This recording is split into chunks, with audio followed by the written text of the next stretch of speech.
San, aku nyerah duitmu 1,5 juta, sesok tak balik nih. Oh, coba kok kita kok Mbak Yanti dhisik. Soalnya dia lagi tanya mamai. Alasan sang ngono yang dadak laporan karo bojomu lho. What? Tuh enggak kayak ngono, Mbak. Masalahnya saya kan aku sudah bojo. Kecuali aku jek bujang enggak masalah. Kalau itu sopo. Oh, gare dijilai. Enggak nak bojomu nesu karo aku. Wong dijilai pisan-pisan kok utile minta ampun. Aku lho nek arep butuh ora bakal nyilek kowe San. Ana apa to lesan? Mau kok gemereneng ae tak rungokne. Iki lho, Bu, anakmu lanang dijilai duit ten dadak kongkon laporan sik karo bojoe. Mbok dijilai to lesan. Wong kowe iki dhuwit cek turah-turah wong mangan lho karo Bu.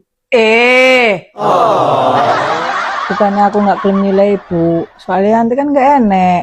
Bombastic. Tak Gusti alasan San kok dadak nunggu bojomu mulih. Lah wong sing golek dhuwit be kowe sampe poel kok nunggu Yanti mulih teko mboke.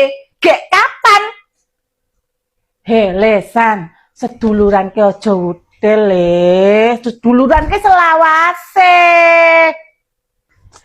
He lesan, tak omongi. Kowe iki satu akar karo Mbak Yumu kuwi Ririn, ora mungkin terpisahkan.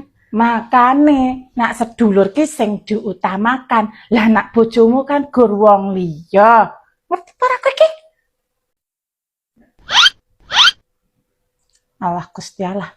Wis nduk, jarne wae. Izin teh. Lah pira ta? 1,5 juta lho, Bu. Ya. Terus tak jelas.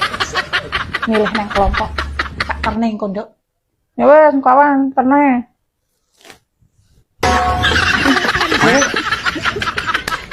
Pernah